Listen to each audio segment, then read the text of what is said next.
in the remote hills of western Pennsylvania, where the Allegheny Mountains cast long shadows over forgotten valleys, there exists a cemetery that tells one of the most chilling stories in American history. The Brennan family plot contains 7 graves, 2 parents, and 5 children. But here's what makes your blood run cold. All 5 Brennan children died on the exact same date, their 16th birthday.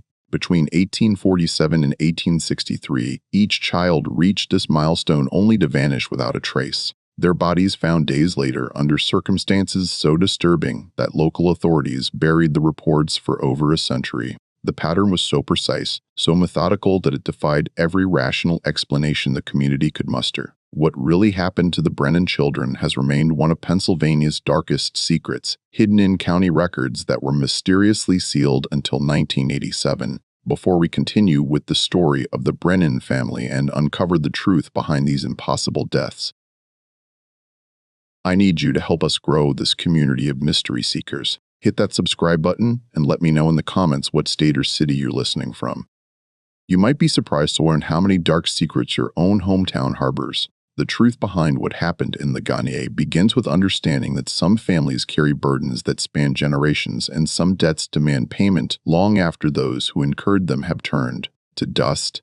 The story begins in 1831 when Cornelius Brennan, a skilled blacksmith from County Cork, arrived in the coal-rich valleys of Westmoreland County with his young wife, Bridge Olivin Brennan. They settled in the small industrial town of Ligonier, where Cornelius quickly established himself as the finest metalworker within 50 miles. His forge became the heartbeat of the community, crafting everything from horseshoes to the intricate iron work that adorned the growing town's most prosperous homes. Ligonier in the 1830s was a town caught between worlds. The original Scots-Irish settlers, who had carved their homesteads from these hills in the previous century, maintained their fierce independence and deep-rooted suspicions of outsiders. Coal mining was transforming the landscape, bringing waves of German immigrants, Pennsylvania Dutch families, and Irish Catholics like the Brennan.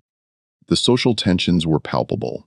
Protestant families whispered about Catholic superstitions, while the Irish kept to themselves, nursing memories of persecution back home. The town itself sprawled along the loyal Hannah Creek, its main street lined with wooden buildings that seemed to lean toward each other like gossiping neighbors. The air carried the constant smell of coal smoke, mixed with the metallic tang from Cornelius's forge and the earthy scent of the surrounding forests. Winter mornings brought fog that rolled through the valley, like ghostly fingers, and summer evenings echoed with the sound of mill wheels and the distant calls of workers heading home through the gathering dusk. Bridge was known throughout the valley for her extraordinary beauty and her unsettling intelligence. Unlike most women of her era, she could read and write in both English and Gaelic, and possessed an almost supernatural ability to predict weather patterns and seasonal changes that made local farmers seek her counsel. She knew which plants would cure a fever and which combination of herbs could ease a difficult childbirth. The older Presbyterian wives viewed her knowledge with suspicion, whispering that no good Christian woman should know so much about ungodly things. The couple seemed blessed by fortune itself. Cornelius's business thrived as the railroad expansion brought new contracts, and by 1832, Bridge was pregnant with their first child. They built a substantial 2-story stone house on the hill overlooking the creek, its Gothic revival details crafted by Cornelius himself. The house stood apart from the town's other dwellings, both physically and symbolically, as if the Brennan existed in their own world within the larger community. It was into this complex social fabric that the Brennan children were born. Patrick arrived in 1832, followed by Mary in 1835, Thomas in 1838, Catherine in 1841, and finally, little Michael in 1844. Each child was remarkably intelligent, inheriting their mother's keen mind and their father's meticulous attention to detail. They learned to read earlier than other children, spoke with an eloquence that impressed visiting merchants, and displayed an almost adult-like understanding of the world around them. Cornelius took great pride in teaching his sons the blacksmithing trade, showing them how to read the color of heated metal and feel the precise moment when iron became malleable. Meanwhile, Bridge instructed all her children in what she called the old knowledge, traditional Irish remedies, weather law, and stories that her grandmother had told her back in Cork. She taught them to read the signs in animal behavior that predicted harsh winters and how to identify the plants that could heal or harm. The family attended Sunday Mass at the small Catholic church that served the Irish community. though some of the older families whispered that Bridget's version of Catholicism seemed to incorporate elements that predated Christianity. She was often seen gathering specific flowers at dawn, hanging bundles of herbs in patterns that had no obvious purpose, and speaking to her children in rapid Gaelic whenever storms approached. As the 1840s progressed, the Brennan family became increasingly prosperous but also increasingly isolated. Cornelius had secured contracts to provide metalwork for the expanding Baltimore and Ohio Railroad, bringing wealth that allowed them to live comfortably while their neighbors struggled with economic uncertainty. But prosperity, as the people of Ligonier would learn, sometimes comes with a price that reveals itself only when it's too late to understand what was truly being purchased. The first sign that something was terribly wrong came on March 15, 1847, the day Patrick Brennan turned 16. The morning began like any other, with Patrick working alongside his father in the forge, his strong young hands already skilled at shaping hot metal. He had grown into a handsome young man with his mother's intelligent green eyes and his father's steady temperament. The whole family was preparing for what was to be a modest celebration that evening. Bridge had spent days preparing Patrick's favorite meal of lamb stew with potatoes, and Cornelius had crafted a special hammer as his son's coming-of-age gift. The forge that morning rang with the familiar sounds of hammer on anvil, punctuated by father and son's easy conversation about techniques and future plans. Patrick spoke excitedly about taking on more responsibility in the business, perhaps even opening a second forge in nearby Greensburg. Thomas, then 9 years old, worked nearby, organizing tools and watching his older brother with obvious admiration. But as afternoon shadows began to lengthen across the valley, casting the stone house in golden light that seemed almost ethereal, Patrick simply vanished. One moment he was banking the forge fires with methodical precision, discussing with his father whether the evening celebration should include music and dancing. The next moment, Thomas looked up from organizing iron rods to find Patrick's leather apron lying in the dirt beside the anvil, still warm from his body heat. The hammer Cornelius had crafted for his son's birthday, a beautifully balanced tool with intricate Celtic knotwork etched into the handle, lay glowing orange on the anvil where Patrick had been examining it moments before. The forge fire still burned bright, and the afternoon air shimmered with heat. But Patrick Brennan had disappeared as completely as if the earth had opened and swallowed him whole. Thomas's screams brought Cornelius running from the house, and within minutes, neighbors began gathering in response to the boy's hysteria. Mrs. Tommy, Ellen Lena Fitzgerald, who lived closest to the Brennan property, later told authorities that she had been hanging laundry and had a clear view of the forge area throughout the afternoon. She swore under oath that she never saw Patrick leave the workspace, never saw any strangers approach, never witnessed anything unusual until she heard Thomas screaming. The entire community mobilized for the search with a speed and determination that reflected both their respect for the Brennan family and their growing unease about Patrick's impossible disappearance. Sheriff Edmund Cartwright, a gruff man who had served in the Mexican-American War and prided himself on his rational approach to law enforcement, organized search parties that combed every hollow, every abandoned mine shaft, every creek bed within a 20-mile radius. They searched through the night by torchlight, their voices echoing off the hills as they called Patrick's name into the darkness.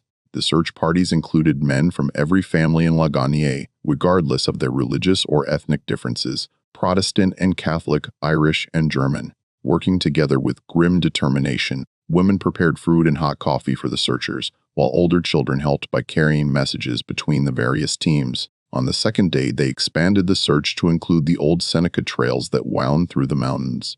Thinking perhaps Patrick had become lost or disoriented, Dr. Harrison Wells, the town's only physician, joined the search despite his advancing age, bringing medical supplies in case they found Patrick injured. The weather remained clear and cold, with temperatures that would make survival outdoors increasingly difficult for someone without proper clothing. On the third day, as hope began to fade, and some searchers started whispering about abandoning the effort, Sheriff Cartwright's team found Patrick's body in a place they had already searched twice, a small clearing beside Loyal Hannah Creek, about 2 miles from the Brennan homestead.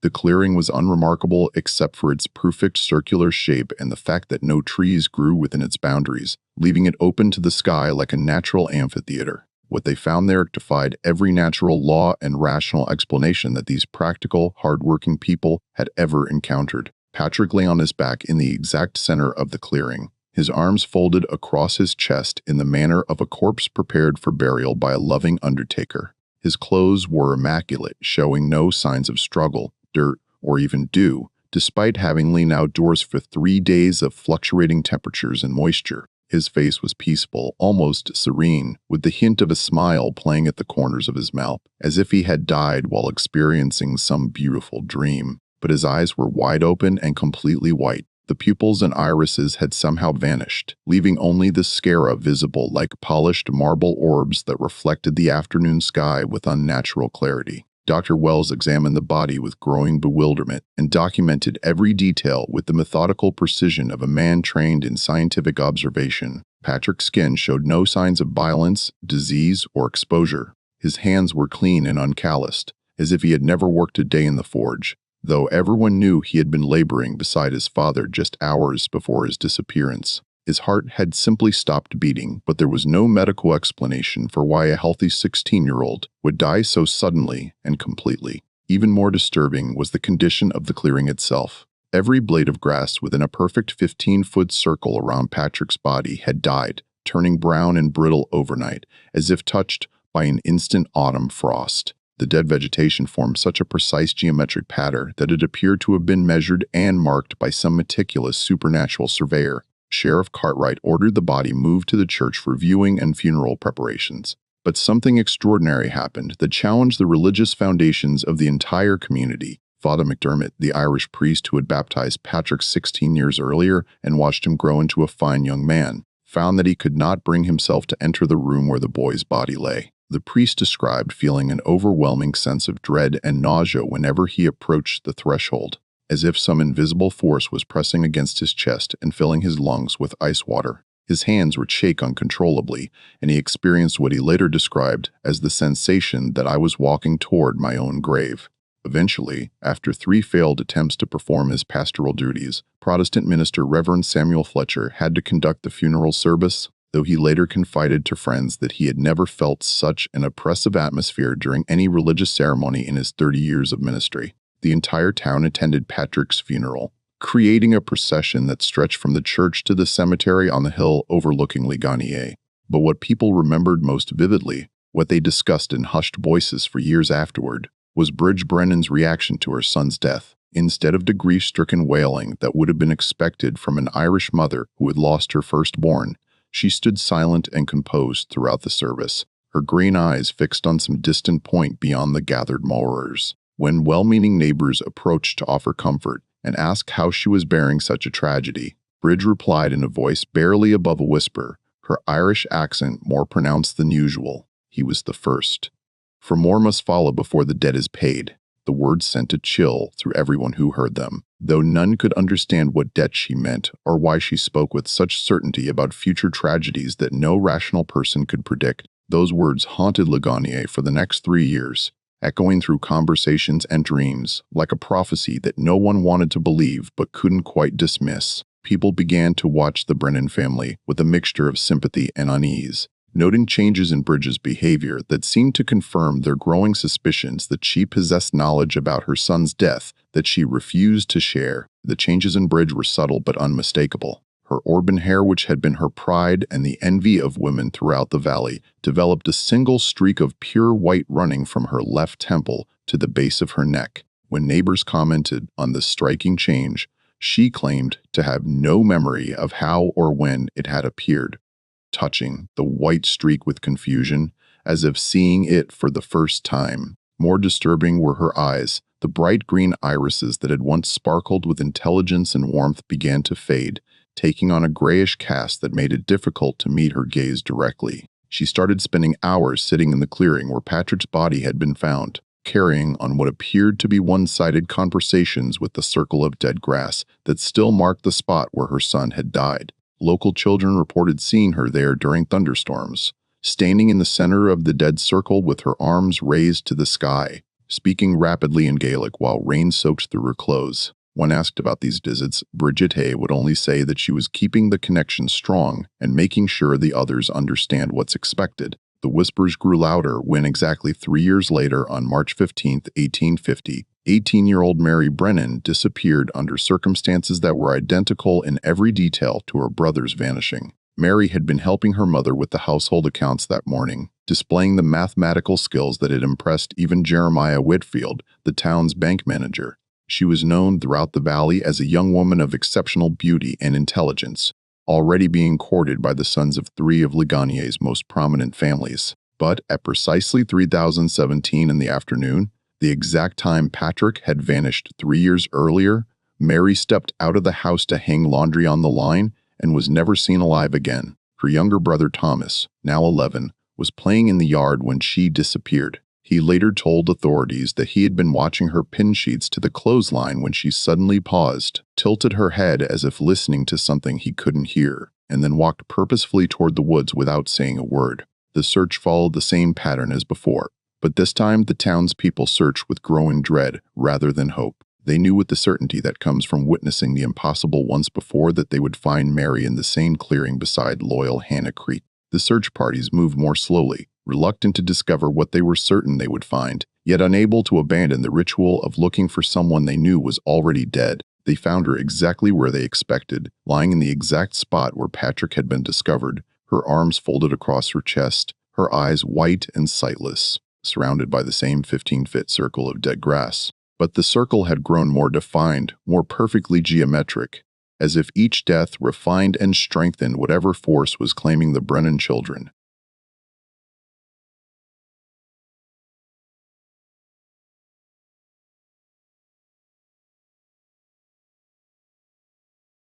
Wells performed another examination, documenting the same impossible results with growing resignation. No cause of death, no signs of violence, no medical explanation for the cessation of life in a perfectly healthy 18-year-old. But this time he noticed something else that chilled him to the bone and made him question his understanding of the natural world. When he lifted Mary's eyelids to examine the white orbs beneath, he saw his own reflection multiplied infinitely in what should have been the cornea, as if her eyes had somehow become mirrors, reflecting inward into some terrible depth that existed beyond the physical world. The effect was so disorienting that he had to step away from the body and compose himself before continuing his examination. The funeral drew an even larger crowd than Patrick's, including curious visitors from neighboring towns who had heard rumors of the mysterious Brennan deaths. Newspaper reporters from Pittsburgh arrived to document what they called the Ligonier mystery, though their articles would later be dismissed by urban readers as exaggerated tales from superstitious rural communities. Once again, Father McDermott found himself unable to officiate, this time experiencing symptoms so severe that Dr. Wells had to treat him for what appeared to be a panic attack. The priest claimed that approaching Mary's coffin felt like walking into a wall of ice, and that he could hear whispers in languages he didn't recognize whenever he tried to begin the funeral prayers. Reverend Fletcher again stepped in to conduct the service, but even he struggled with the oppressive atmosphere that seemed to surround the Brennan family during their moments of grief. Several attendees later reported feeling dizzy or nauseous during the ceremony, and more than one person claimed to have seen shadowy figures moving among the mourners, though no one could identify these mysterious presences when they looked directly at them. It was during Mary's funeral that townspeople first noticed the change in the local wildlife. Birds had stopped singing in the trees around the cemetery, and domestic animals showed obvious distress whenever they were brought near the Brennan family plot. Horses refused to pull carriages past the stone house, and dogs would howl mournfully whenever the wind carried scents from the direction of loyal Hannah Creek. As 1851 arrived, the atmosphere in Ligonier had changed completely. Where once the town had buzzed with the optimism of American expansion and industrial growth, now conversation stopped when the Brennan family was mentioned. Property values around their stone house began to drop precipitously, and several families quietly relocated to other parts of Pennsylvania, selling their homes for far less than their actual value. Those who remained found themselves watching the calendar with growing anxiety as March 15, 1853 approached, the date when Thomas Brennan would turn 16, and if the pattern held, join his siblings in whatever fate had claimed them. The question that haunted everyone's thoughts was no longer whether Thomas would die, but how such an impossible pattern could continue, and what force was powerful enough to orchestrate such precise supernatural justice. Thomas Brennan was not only aware of the pattern threatening his life, he understood it with a clarity that terrified everyone around him. Unlike his younger siblings, Catherine and Michael, who were still too young to fully grasp the implications, Thomas had lived through both previous deaths and possessed an intelligence sharp enough to recognize that March 15, 1853 would likely be his last day on Earth. In the months leading up to his 16th birthday, Thomas's behavior became increasingly erratic and desperate as he tried every possible strategy to escape what seemed to be an inescapable fate. He spent nights sleeping in different locations, sometimes in the small Catholic church, curled up in a pew with Father McDermott's reluctant permission, sometimes in Sheriff Cartwright's office, where the lawman allowed him to rest on a cot in the corner, once even in the county jail. After he begged to be locked up for his own protection, Thomas consulted every authority figure he could find, seeking rational explanations and practical solutions. He spent hours with Dr. Wells, asking detailed questions about his siblings' deaths and proposing medical theories that might explain their mysterious fate. He met with both Father McDermott and Reverend Fletcher, exploring religious explanations and pleading for spiritual protection that neither clergyman felt qualified to provide. Most desperately, Thomas attempted to convince his parents to send him away from Lonia entirely. He proposed traveling to relatives in Philadelphia, joining a Westwood wagon train, or even enlisting in the army under a false age declaration. But Cornelius and Bridge refused all his suggestions with a resignation that suggested they understood something about their family's situation that they refused to explain to their surviving children. "Running won't change anything," Bridge told him one evening as they sat by the fire in their stone house, her gray eyes reflecting the flames with another worldly intensity. "The debt follows the bloodline, not the location.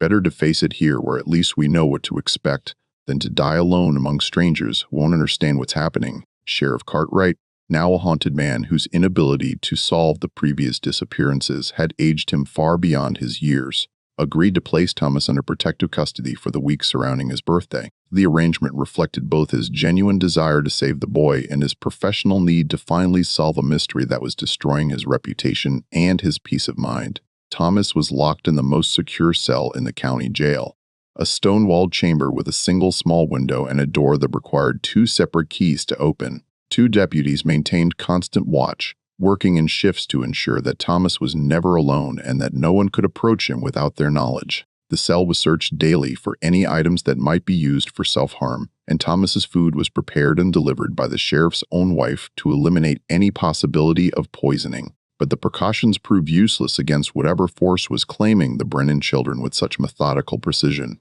On the morning of March 15, 1853, Deputies Crawford and Murphy found Thomas's cell empty, despite the fact that it had been locked from the outside, and the keys had never left Sheriff Cartwright's possession. The window was too small for a human to pass through. The walls showed no signs of damage or disturbance, and the floor revealed no evidence that anyone had ever tried to dig an escape tunnel. Thomas Brennan had simply ceased to exist within the locked cell, leaving behind only his clothes folded neatly on the cot and a message scratched into the stone wall with what appeared to be his fingernails. The debt must be paid in full. The old blood remembers what the new blood has forgotten. The scratches in the stone were deep and precise, cut with a force that should have been impossible for human fingernails to achieve. This time, the search party didn't bother checking other locations or organizing elaborate search efforts. The townspeople had learned to accept the impossible, and they went straight to the clearing beside Loyal Hannah Creek with the grim certainty of people attending a funeral they had already witnessed twice before. They found Thomas exactly where they expected, lying peacefully in the center of the dead circle that had grown more defined with each death. His 16-year-old body showed the same impossible signs as his siblings.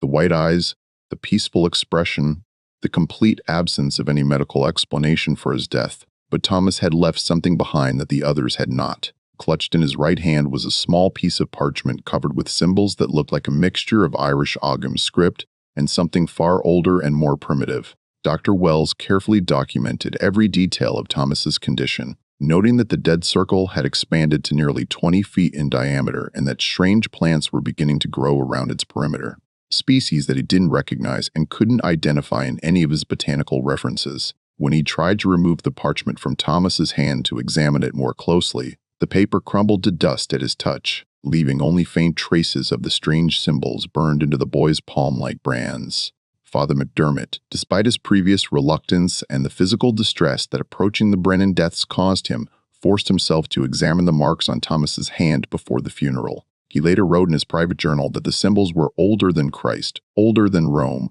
older than anything that should exist in a Christian land settled by God-fearing people. The priest's journal entry continued. These marks speak of debts that transcend the boundaries of individual lives, of payments demanded by forces that do not recognize the authority of church or state. I fear that the Brennan family has become caught in something that began long before they were born and will continue long after the last of them has paid the price that someone else incurred. Father McDermott burns his journal 3 days after writing those words, but not before making a single copy that he sealed in a metal box and hid in the church's cornerstone, a copy that would remain undiscovered for over a century when renovations in 1967 would finally bring those disturbing observations back to light. The pattern of supernatural rejection continued with Thomas's funeral as well. No Catholic priest could bring themselves to officiate, and this time even the Protestant ministers refused to participate, claiming that the very air around the Brennan family seemed to resist their prayers and make their voices falter. Cornelius again spoke over his son's grave, but those who attended later said that his voice had changed dramatically since Patrick's funeral 6 years earlier.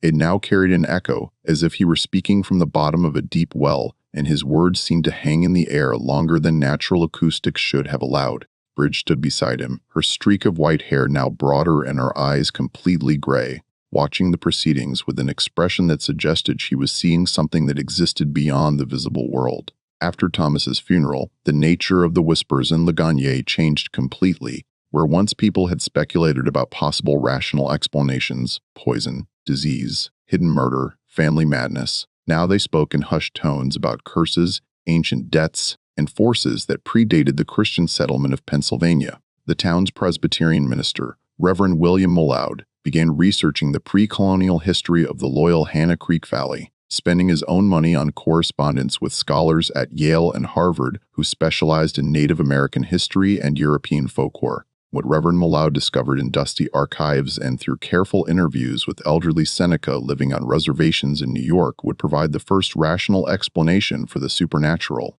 events terrorizing his community, though the truth he uncovered would prove far more disturbing than any of the wild theories that desperate townspeople had proposed to explain the impossible path of the Brennan deaths. As March 15, 1856 approached, the date when Catherine Brennan would turn 16, the town of Ligonier was gripped by a fear unlike anything in its brief but troubled history. Property values had collapsed so completely that entire blocks of houses stood empty, their windows boarded and their yards overgrown with weeds. Businesses were failing at an alarming rate as customers avoided the town center, and nearly half the population had abandoned their homes for safer locations in neighboring counties. The exodus had begun gradually after Thomas's death, but accelerated rapidly as the date of Catherine's 16th birthday drew near. Families packed their belongings in the middle of the night and left without saying goodbye to neighbors they had known for decades. The Irish families were the first to go, claiming that Bridge Brennan had brought shame and supernatural danger to their entire community, while the German immigrants followed soon after, muttering about old-world curses that had somehow followed them to the New World. Those who remained did so, either because they lacked the resources to relocate, or because they felt a morbid fascination with witnessing the completion of what everyone now understood to be a supernatural pattern that defied every law of nature and reason. Sheriff Cartwright had aged dramatically since his failure to protect Thomas, his hair gone completely gray, and his hands developing a permanent tremor that made it difficult for him to write official reports. Dr. Wells had begun keeping detailed records of every unusual event in Ligonier, documenting strange animal behavior, unexplained illnesses, and the increasing number of residents who reported disturbing dreams about white-eyed children calling to them from beside loyal Hannah Creek. His medical practice had dwindled to almost nothing as people began attributing every ailment to supernatural causes rather than natural disease. Catherine herself had spent 3 years preparing for her fate with a composure that was both admirable and deeply unsettling. Unlike Thomas, who had fought desperately against his destiny, she seemed to have accepted it with the same unnatural calm that her mother displayed. She spent her final months learning everything she could about her family's history, questioning Bridget about their origins in Ireland and the circumstances that had brought them to this specific valley in Pennsylvania. It was during these conversations that Bridget T. finally revealed the truth she had hidden for 25 years, sharing secrets that would explain the supernatural pattern claiming her children and provide a glimpse into forces that most 19th century Americans could never have imagined. The revelations came slowly, shared during long evening conversations beside the fire in their stone house, while the wind outside carried sounds that no longer seemed entirely natural. "The Brennan name is older than you know," Bridget told her daughter, as they sat together in the parlor that had once been filled with the laughter of 5 children.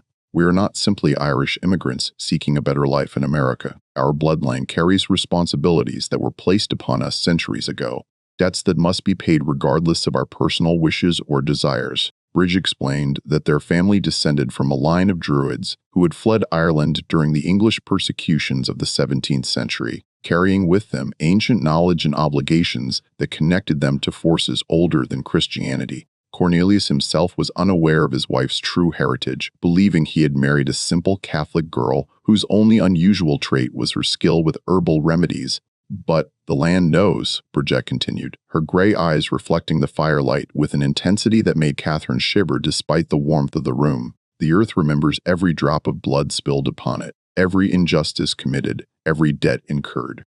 When we settled beside Loyal Hannah Creek, I felt the pull immediately. The same force that had guided our ancestors for generations was calling us to this place for a specific purpose. Catherine asked her mother why she had allowed the family to settle in a place she knew to be connected to their ancient obligations, why she had brought children into the world knowing the price they might be required to pay. Bridge's response would haunt Catherine's final days and provide insight into the terrible logic that governed their supernatural situation.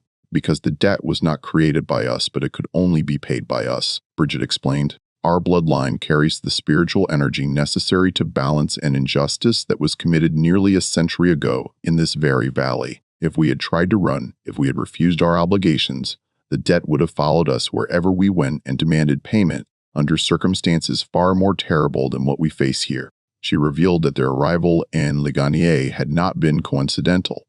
They had been drawn to the valley by the same forces that had claimed Patrick, Mary, and Thomas. The supernatural pattern was not random persecution, but a carefully orchestrated spiritual transaction designed to restore balance to a place where violence and injustice had disrupted the natural order of life and death. "Each death strengthens the connection," Bridge told her daughter. "Each child who pays the price brings us closer to completing an obligation that will free the remaining members of our bloodline from the ancient debt. When the final payment is made, when the last child is joined to siblings in whatever realm exists beyond this one, the survivors will be released from the bonds that have governed our family for 3 centuries. As Catherine's 16th birthday approached, other strange phenomena began manifesting throughout Ligonier with increasing frequency and intensity. Residents reported hearing children's voices singing Irish labus in the woods beside Loyal Hannah Creek, though no children lived anywhere near that area. Animals refused to cross certain paths through the town, creating invisible barriers that forced people to take long detours around areas that had once been perfectly normal. The weather itself seemed to respond to the approaching deadline.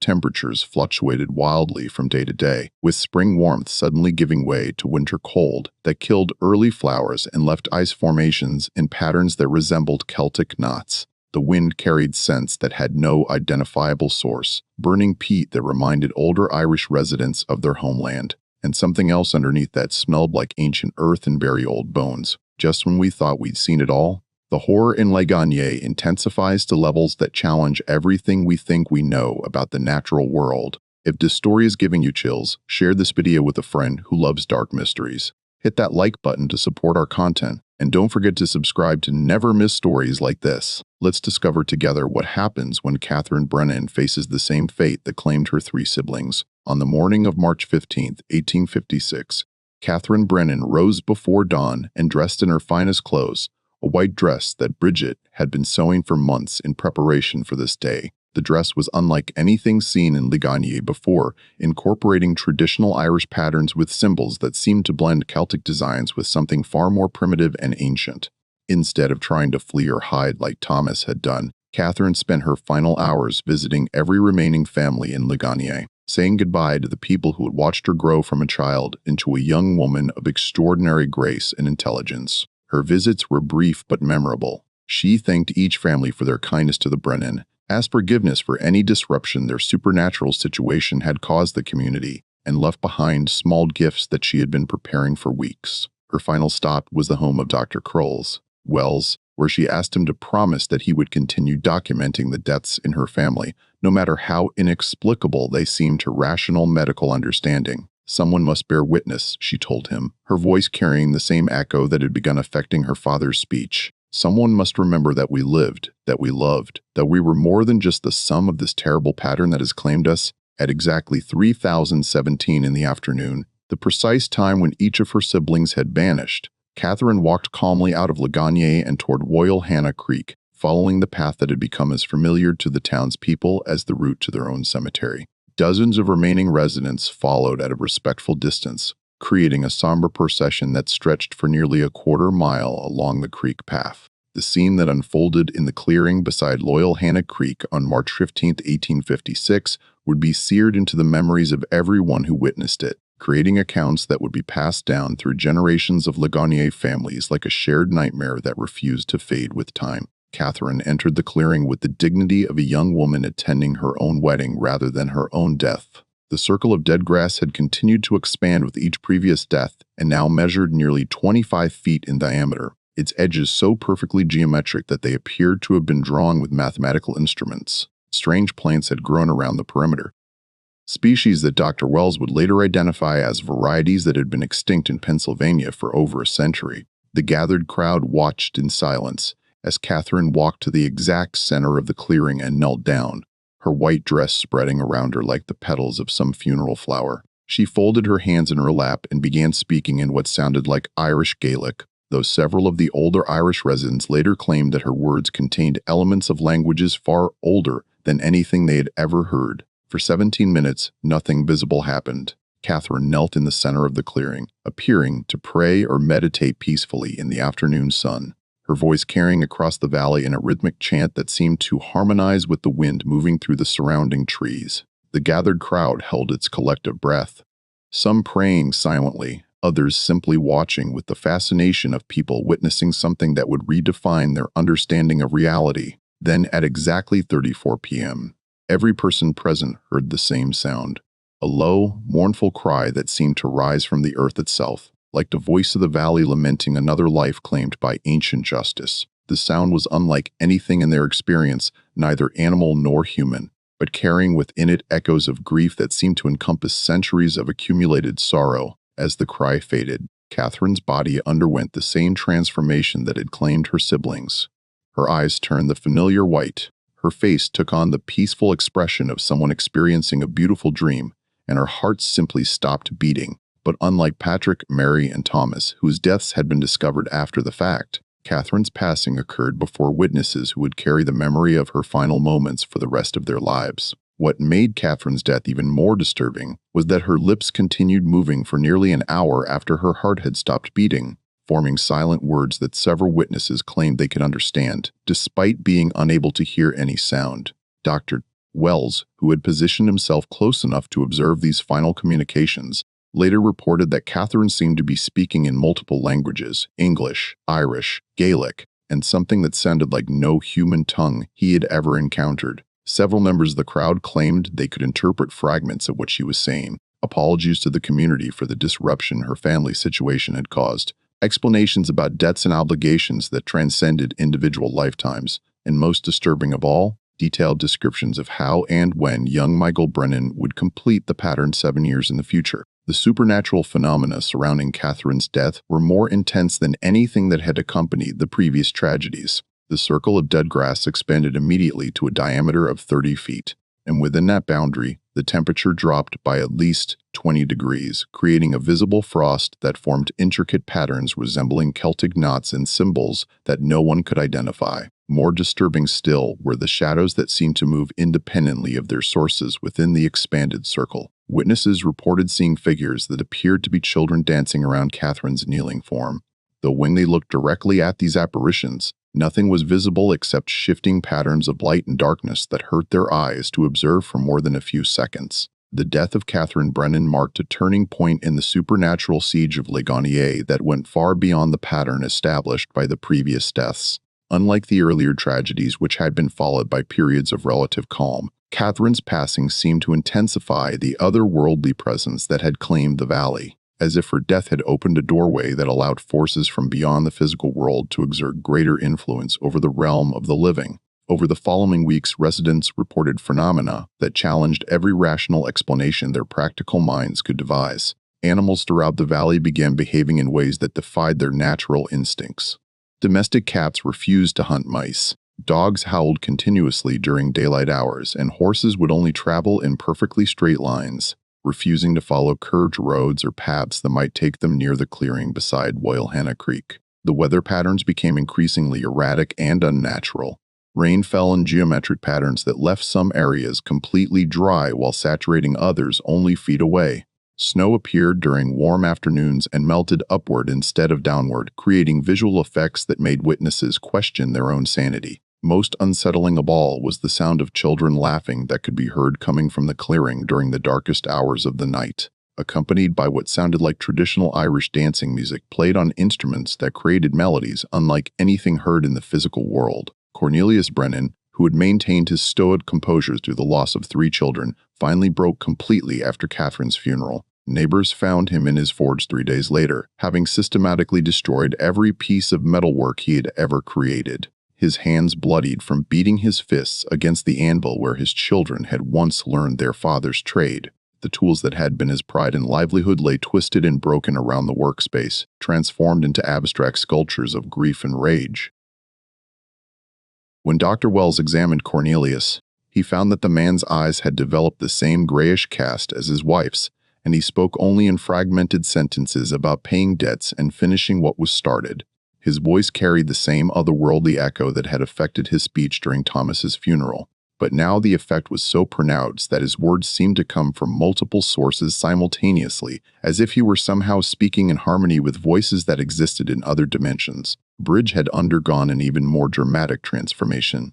The streak of white in her hair had spread until her entire head was silver, and her eyes had faded to such a pale gray that they appeared almost colorless in certain light, like windows looking into an empty sky. She stopped speaking English entirely, communicating only in rapid Irish Gaelic that even the other Irish families in Ligonier found difficult to understand. She spent her days sitting beside Catherine's grave, carrying on animated conversations with the headstone, as if receiving detailed responses to her questions and comments. Those brave enough to approach closely reported that she seemed to be discussing practical matters, household management, family finances, and preparations for what she referred to as the final payment. Indeed, the conversation suggested that she was receiving guidance from beyond the grave about how to prepare for Michael's approaching 16th birthday and the completion of whatever supernatural transaction had been claiming her children with such methodical precision. As the months passed, the surviving members of the Brennan family became increasingly isolated from the remnants of Ligonier's population.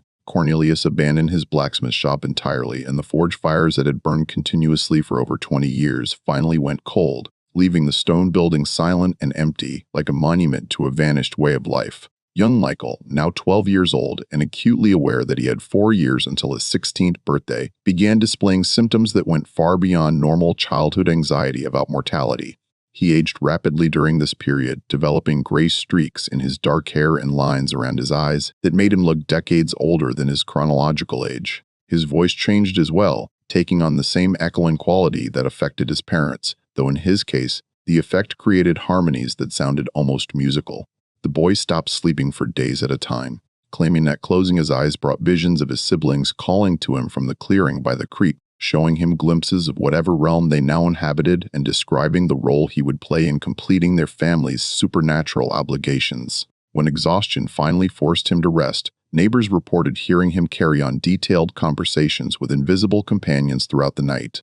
Discussions that seemed to involve complex negotiations about timing, circumstances, and the specific nature of the final payment that would settle the ancient debt once and for all. It was during this period of escalating supernatural activity that Reverend Malaud made the discovery that would provide the first complete explanation for the events that had terrorized Ligonier for nearly a decade. His years of painstaking research into the pre-colonial history of the Loyalhanna Creek Valley had finally yielded results that were both illuminating and deeply disturbing. Working with scholars at Eastern universities and conducting careful interviews with elderly Seneca living on reservations in New York, Malaud had uncovered the historical foundation upon which the Brennan family's supernatural obligations were built.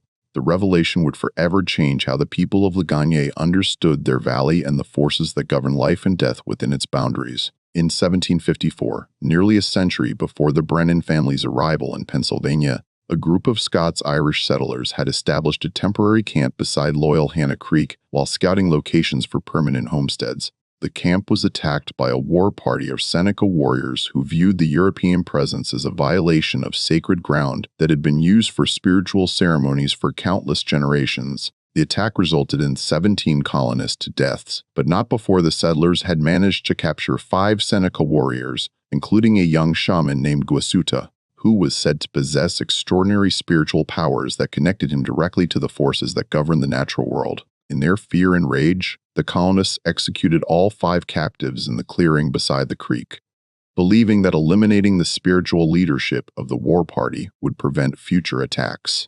According to tribal oral histories that Malaud collected from Seneca elders, Gwasuta used his final moments to pronounce a curse upon the valley that would claim 5 lives in retribution for the 5 Seneca deaths, but only when the proper bloodline had settled on the cursed ground and the spiritual conditions were aligned for the ancient debt to be collected. The curse was not simply about revenge, Malaud learned, but about restoring spiritual balance to a place where sacred ground had been violated and innocent blood had been shed through ignorance and fear. The 5 deaths would provide the spiritual energy necessary to heal the supernatural wound that had been inflicted upon the valley, allowing the souls of the executed Seneca to find peace and removing the barrier between the physical and spiritual worlds that their unjust deaths had created. The final act in the tragedy of the Brennan family began not on March 15, 1863, but 3 days earlier when 12-year-old Michael Brennan disappeared from his family's stone house in a manner that differed dramatically from his siblings' vanishings. Unlike Patrick, Mary, Thomas, and Catherine, who had disappeared at the moment they turned 16, Michael seemed to have been claimed early by the supernatural forces that had stalked his bloodline for over a decade. The search for Michael followed a pattern that was both familiar and distinctly different from the previous disappearances. Instead of organizing community search parties, the few remaining residents of Ligonier seemed to accept that the boy was beyond human help, that whatever force had been claiming the Brennan children had accelerated its schedule for reasons that only made sense within the context of supernatural justice that governed their situation. Only Cornelius and Bridge searched for their youngest child, spending 3 days and nights calling his name through the hills and hollows of Westmoreland County, while their former neighbors watched from behind curtained windows, too frightened to offer assistance, but too fascinated to look away completely. The couple moved through the landscape like ghostly figures themselves, their voices carrying across the valley with the same otherworldly echo that had begun affecting their speech after Catherine's death. On the morning of March 15th, what would have been Michael's 16th birthday if he had lived to reach that milestone, his parents found him in the clearing beside Loyal Hannah Creek. But his situation was unlike anything they had witnessed with his siblings. Michael was standing upright in the center of the dead circle, which had now expanded to cover nearly the entire clearing, his arms raised toward the sky and his lips moving in what appeared to be an ancient chant or prayer that harmonized with sounds coming from the earth itself. His eyes showed the familiar white of his dead siblings. But unlike them, he was still breathing, still moving, still somehow alive. Despite showing all the supernatural signs that had marked the deaths of Patrick, Mary, Thomas, and Catherine, the transformation had begun but not completed, leaving Michael suspended between life and death in a state that defied every natural law. Bridget approached her son carefully, speaking to him in the Irish Gaelic that had become her primary language since Catherine's funeral, using endearments and phrases from his childhood in an attempt to reach whatever remained of his consciousness within the supernatural transformation that was claiming him. Michael turned toward her voice, and for a moment his white eyes seemed to focus on her face with an intensity that suggested he could still see her, despite the otherworldly change that had overtaken his vision, in a voice that carried the echo of the valley itself, harmonizing with sounds that seemed to come from deep within the earth. Michael spoke his final words. "The debt is paid, Mother. The old ways return. The land will remember what it was before the strangers came. The 5 are now complete, and the circle closes as it was meant to close. At exactly 3:17 p.m., the precise time when each of his siblings had vanished from the physical world, Michael Brennan's heart stopped beating. But unlike Patrick, Mary, Thomas, and Catherine, whose bodies had collapsed to the ground at the moment of death, Michael remained standing in the center of the clearing, his arms still raised skyward, his face turned toward the March sun that had witnessed 4 previous deaths in the same cursed place. The transformation of the clearing began immediately and was far more dramatic than anything that had accompanied the earlier deaths. The circle of dead grass that had expanded with each previous tragedy suddenly erupted in new growth. Not the familiar Pennsylvania flora that had once covered the area, but plants that had not grown in the valley for over a century. Wild rice, ghost pipe, bloodroot, and other species sacred to the Seneca Nation pushed through the soil as if summoned by Michael's final breath, creating a garden that belonged to a different era and a different understanding of the relationship between human beings and the natural world. The plants grew with supernatural speed, reaching full maturity within hours and creating patterns that formed recognizable symbols when viewed from the surrounding hills. Cornelius and Bridge remained in the clearing until sunset, standing beside their son's upright corpse and watching as the supernatural transformation continued around them, reshaping the landscape in ways that honored the spiritual traditions that had existed in the valley long before European settlement. As darkness fell, witnesses from the town reported seeing lights dancing through the trees around Loyal Hannah Creek. Not the warm yellow of lanterns or torches, but the cold blue-white glow of foxfire or spectral energy that seemed to emanate from the earth itself. By morning, both Cornelius and Brennan were dead, their bodies found lying at the base of Michael's feet, as if they had knelt in supplication before their son's standing corpse and simply chosen to join him in whatever realm existed beyond the physical world. Dr. Wells, who performed the final examinations of his career on the remaining Brennan family members, found no cause of death for the parents. Their hearts had simply stopped beating simultaneously sometime during the night, as if their life force had been voluntarily surrendered to complete the supernatural transaction that had been claiming their children.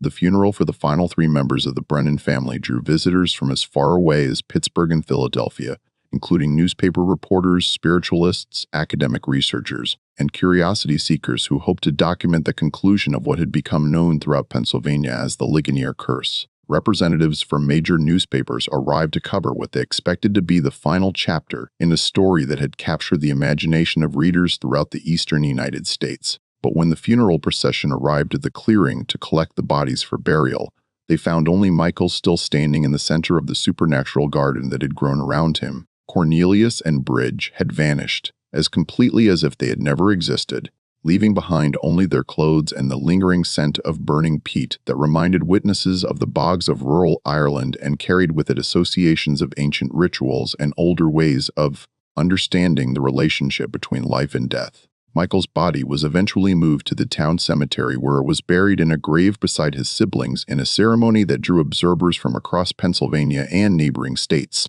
But even in death, he continued to defy natural law in ways that confirmed the supernatural nature of everything that had transpired over the previous 16 years. The headstone placed over Michael's grave cracked down the middle within a week of installation, splitting along a perfectly straight line that divided his name into 2 equal parts. Every attempt to replace the damaged stone resulted in the same supernatural destruction, with new headstones developing identical cracks within days of being set in place.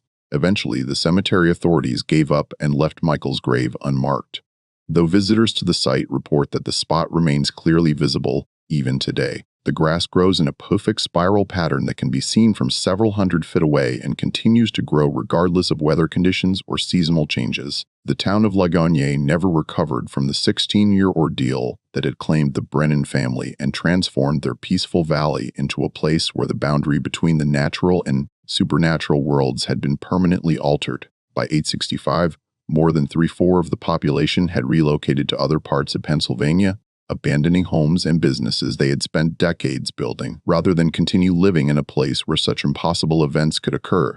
The remaining residents found themselves living in a community haunted not just by memories of supernatural terror, but by the ongoing presence of forces that seemed to have been awakened by the completion of the Brennan deaths. The clearing beside Loyal Hannah Creek became a pilgrimage site for spiritualists, researchers, and curiosity seekers from around the world. But local authorities eventually cordoned off the area after several visitors reported experiencing temporary blindness, hearing voices in unknown languages, and in 3 documented cases, developing the same white-eyed condition that had affected the Brennan and children. Reverend Malaud's research papers discovered in the Presbyterian Church after his death in 1871 provided the most complete explanation for the events that had terrorized Ligonier for nearly 2 decades. According to his final notes, the curse of Gosseta had indeed been fulfilled with the death of the 5 members of the Brennan bloodline, but its completion had not brought the supernatural revenge against European settlement that some tribal oral histories had suggested. Instead, Maud theorized, based on his extensive correspondence with Seneca elders and his study of pre-Christian Celtic traditions, the spiritual energy harvested from the Brennan deaths had been used not for destruction, but for healing, the restoration of the natural balance that had been disrupted by violence and cultural misunderstanding over a century earlier, the transformation of the clearing into a sanctuary for native plant species. The peaceful nature of all 5 deaths despite their supernatural circumstances and the voluntary joining of Cornelius and Bridge with their offspring suggested that the curse had evolved beyond its original purpose into something more complex and ultimately more merciful than simple retribution. The records of the Brennan family tragedy were sealed by court order in 1867 and remained locked away in the Westman County Courthouse until 1987. When they were finally released to researchers studying patterns of unexplained deaths in rural Pennsylvania. By that time, the clearing beside Loyal Hannah Creek had become part of a state nature preserve, and the supernatural phenomena that had once terrorized the valley had faded into local folklore and academic curiosity.